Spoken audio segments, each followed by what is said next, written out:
Good. I was just starting now. I was just talking about some of the places we're going to stay first and what we're going to do on a Mhm. spiritual level, and then we can look at the logistical stuff.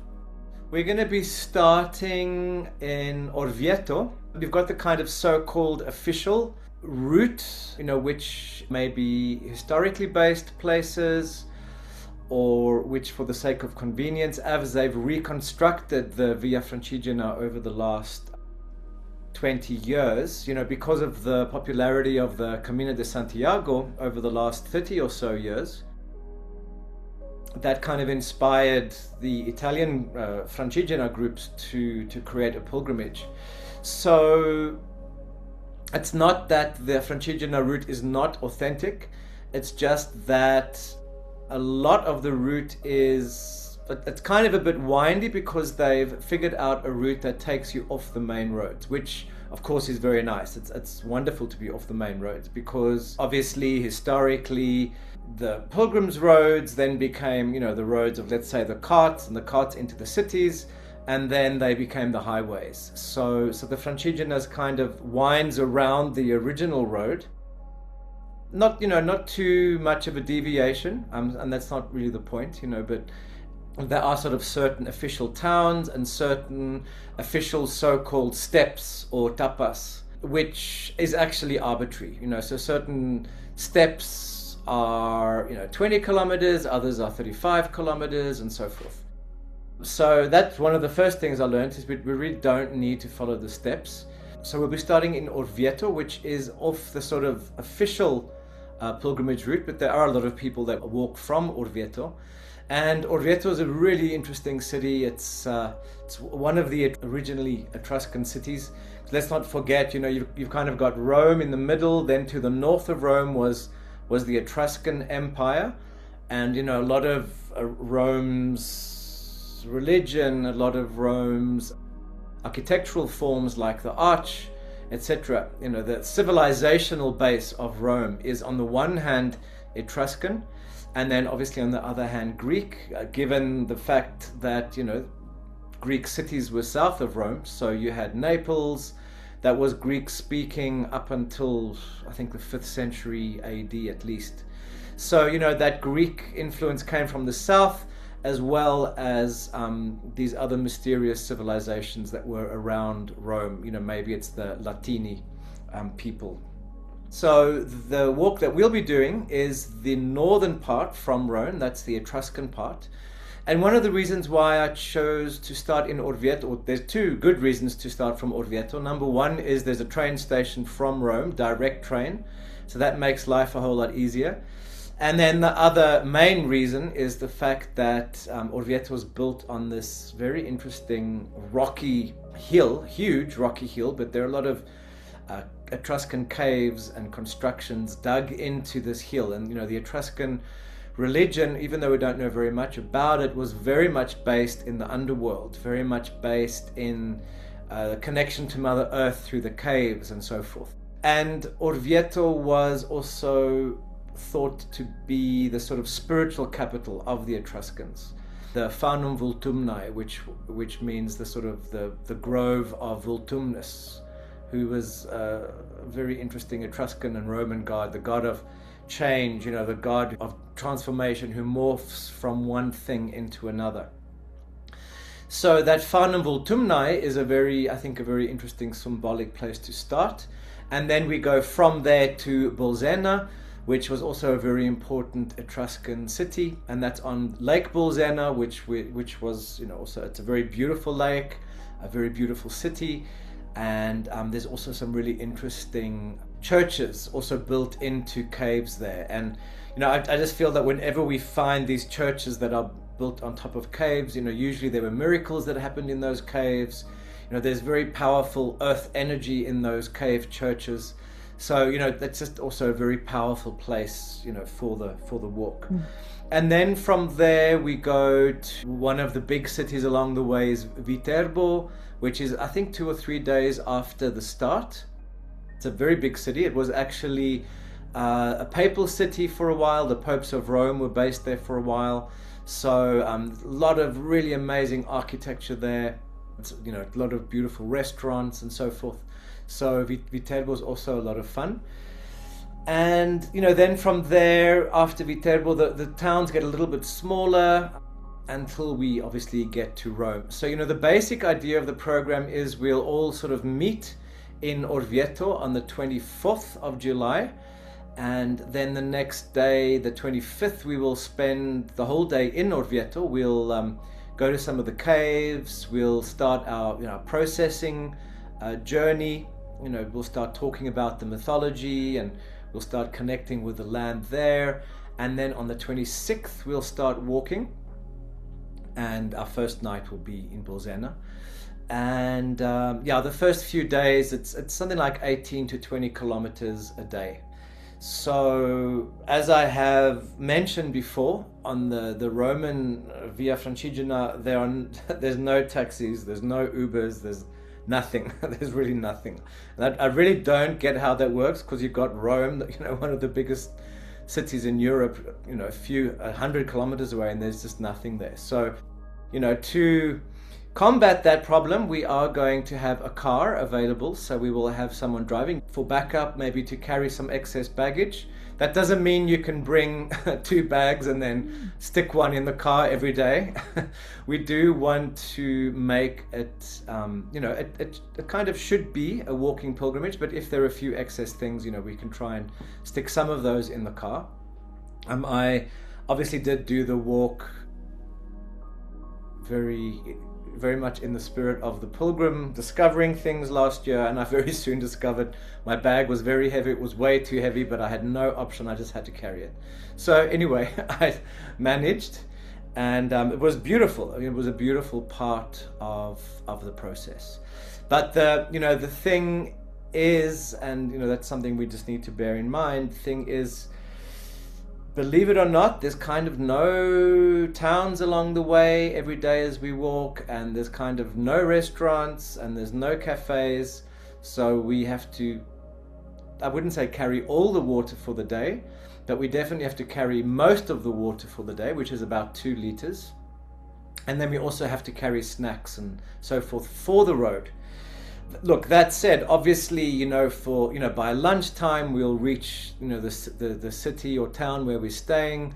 Evening we'll have amazing food as well. I mean, the food is incredible. It's like really authentic Italian food. I just had pasta every day, because every pasta is different and every pasta is just so amazing. But it's kind of, your breakfast and, maybe even brunch or later snacks you have to carry. And then, the other thing is this walk that we'll be doing, this northern walk, this Etruscan walk, basically. There are a lot of very beautiful springs and rivers and caves along the way. So some of our processes we will be doing in these places, sort of along, through the course of the walk, which does imply that we're going to try and herd the cats a little bit more than, let's say, on the Camino, where, because there's just so many amenities, you can actually just walk and do your thing. But, with this process, we're going to try and stay together a little bit more as a group. And, in some places we'll do breath work. In the springs, there's like 2 or 3, maybe even 4 very exceptional places where I do want to do water breath work. So that kind of, it's almost like that kind of creates the theme as well of, doing a lot of work with water.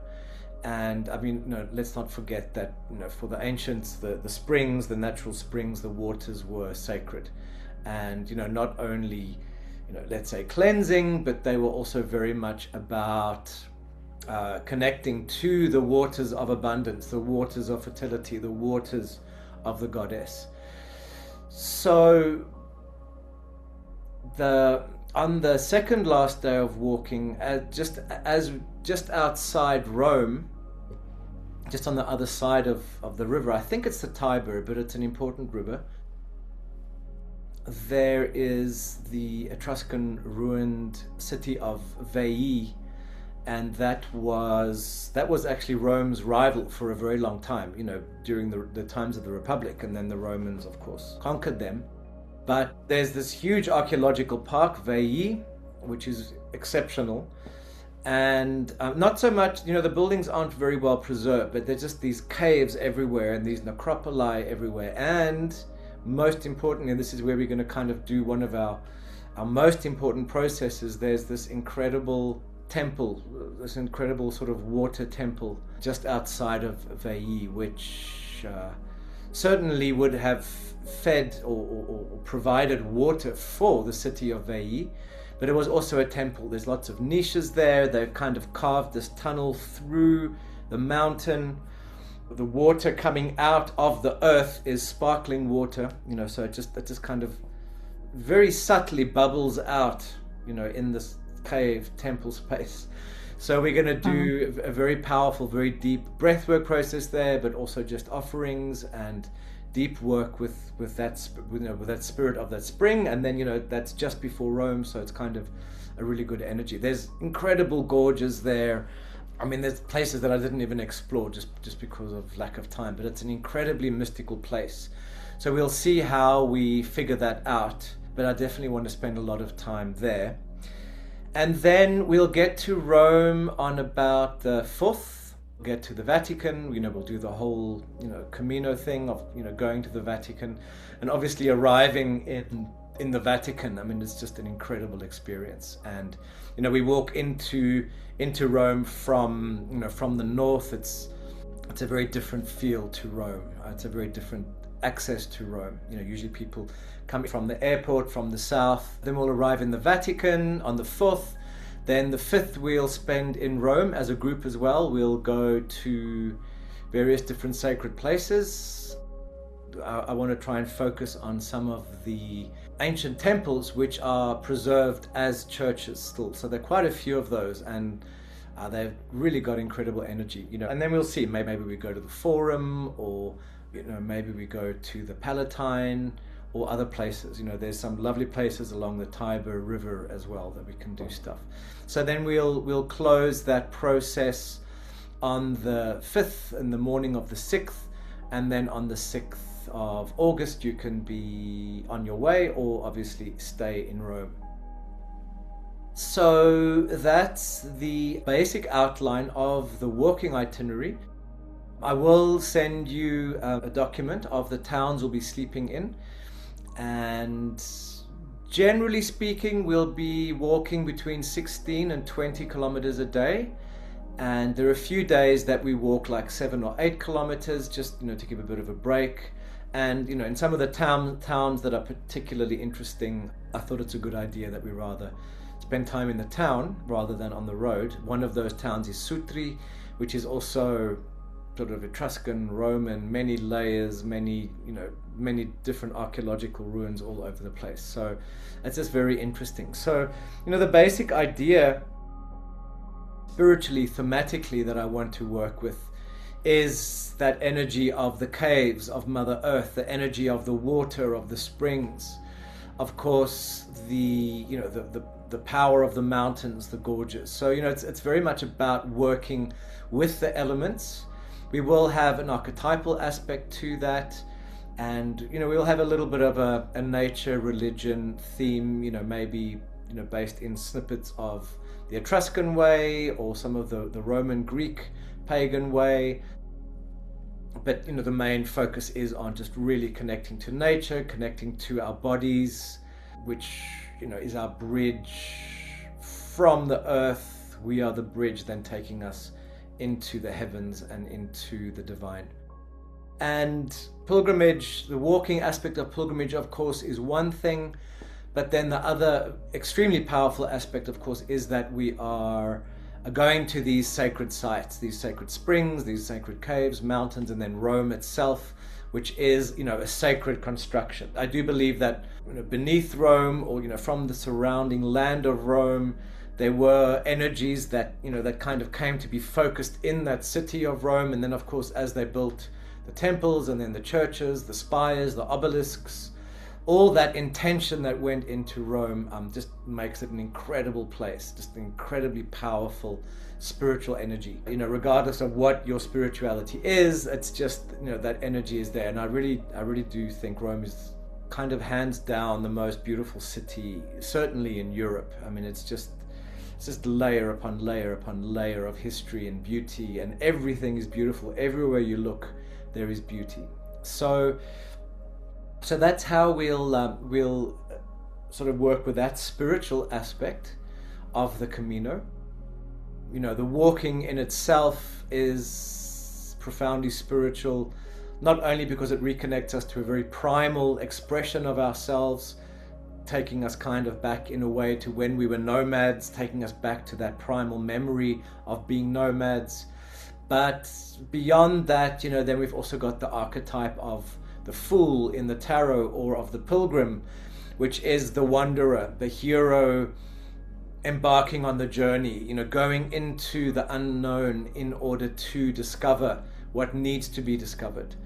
And that's, I guess, where the humility of pilgrimage comes in. It's like we can go there with an idea of what we want to do, but what actually happens and what emerges is a whole other story.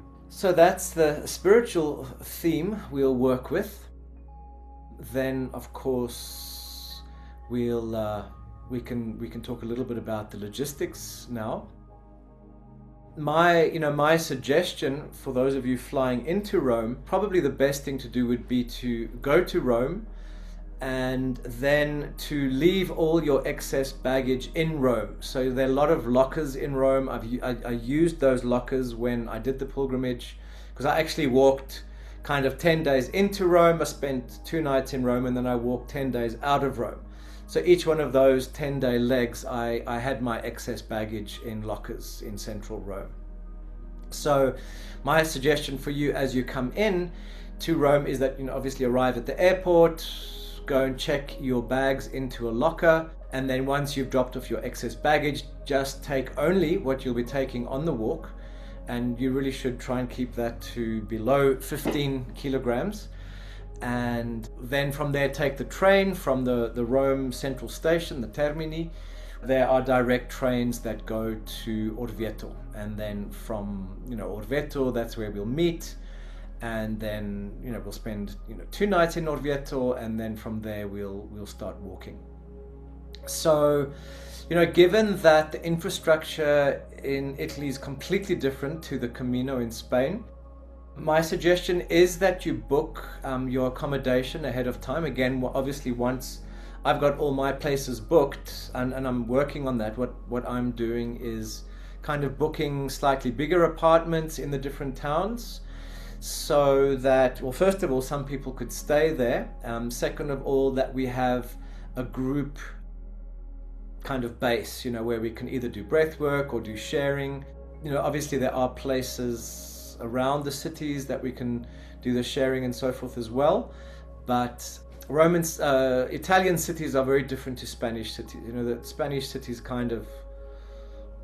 they're kind of more, I don't know, fluid maybe. Italian cities, especially that part of Italy, you know, they're kind of the old walled towns. There's lots of apartments, so it just feels very urban, you know, so there's not really parks where we can go and sit and do breath work like we can on the Camino. So I will have those, but we're going to try as much as possible to do our breathwork processes, our other rituals and so forth. We're going to try and do, through the course of the day while we're walking.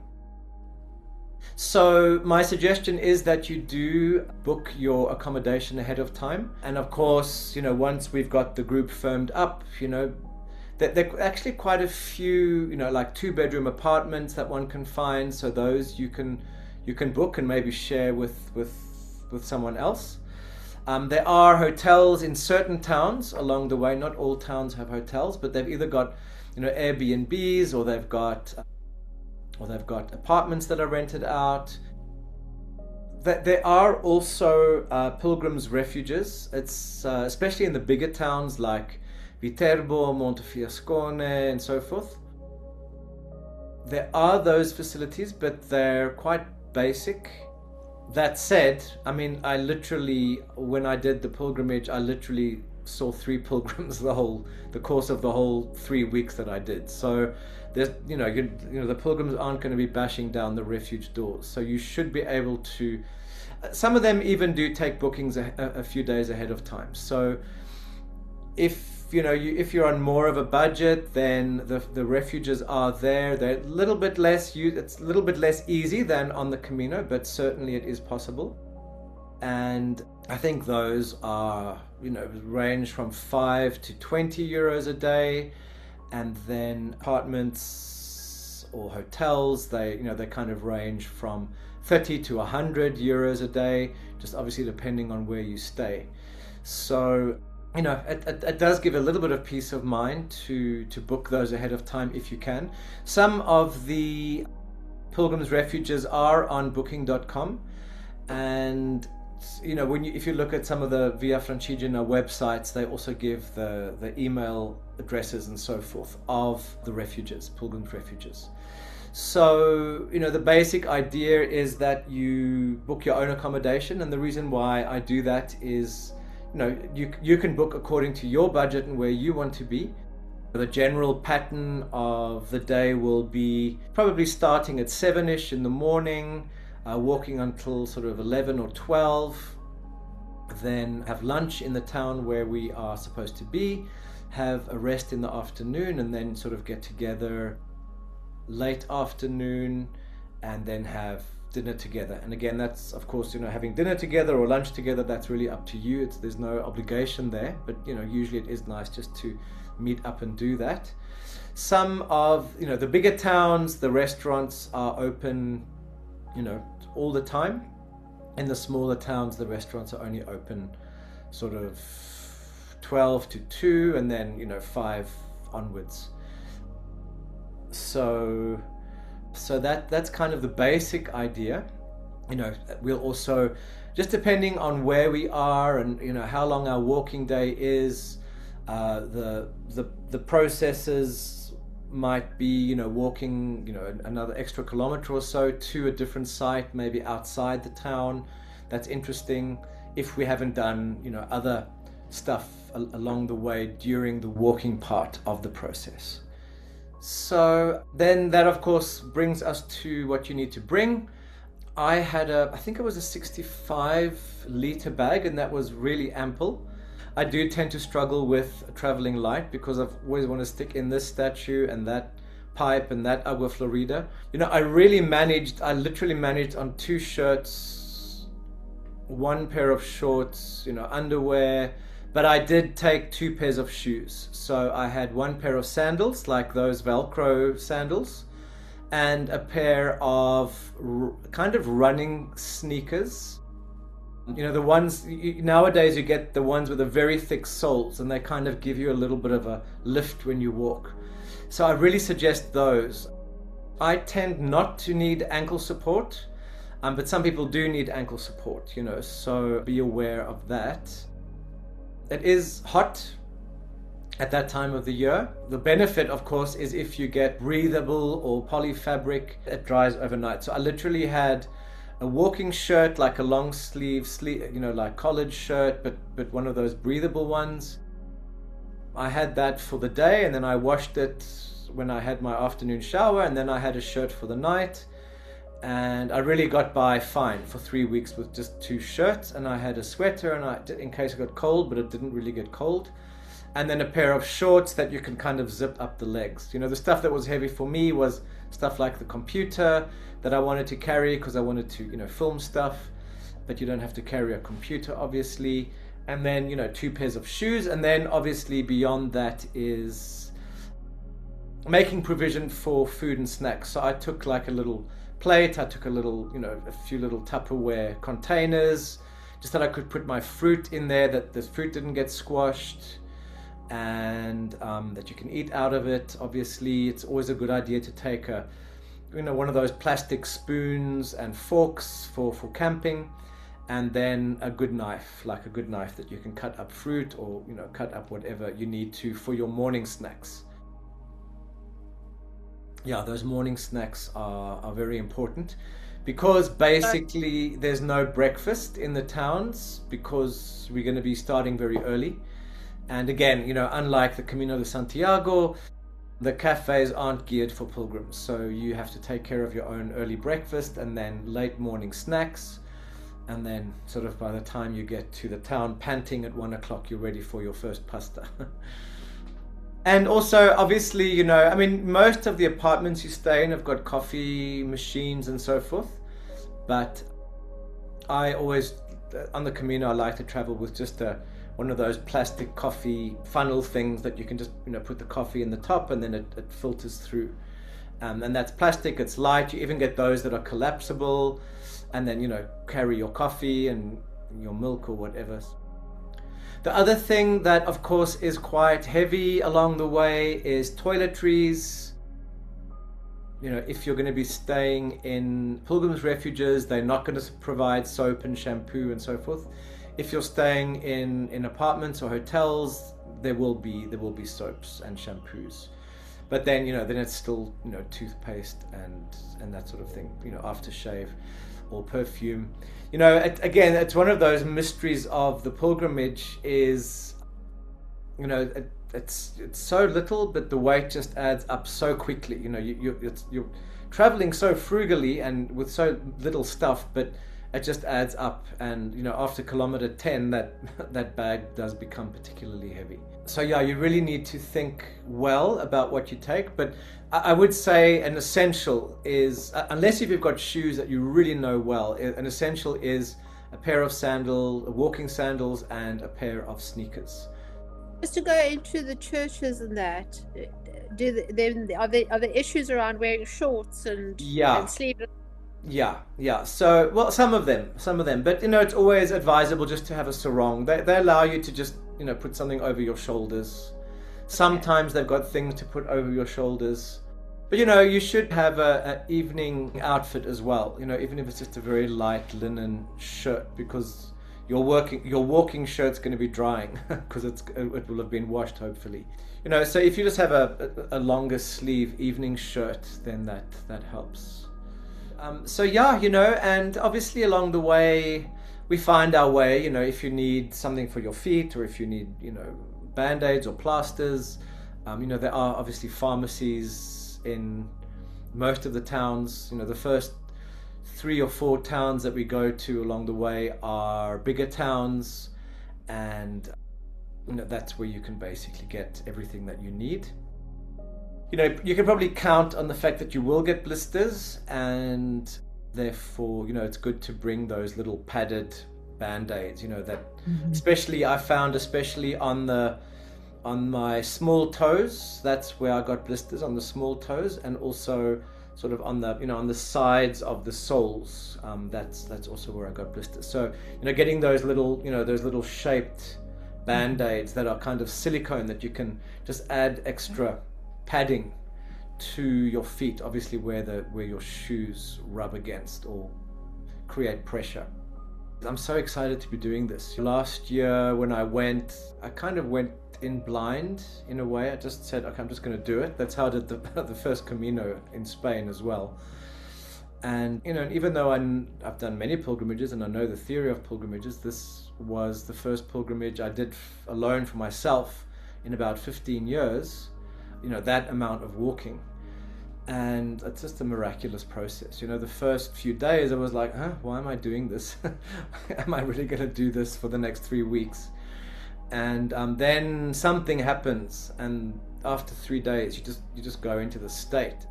And, you know, many of you know this from the Camino, even though this is different to the Camino. It's a very different energy to the Camino. First of all, because you don't see other pilgrims. You actually don't even interact with other people. Like, you know, for 3 weeks when I did the pilgrimage, I literally only spoke to waiters, and I mean there were no deep conversations there, you know.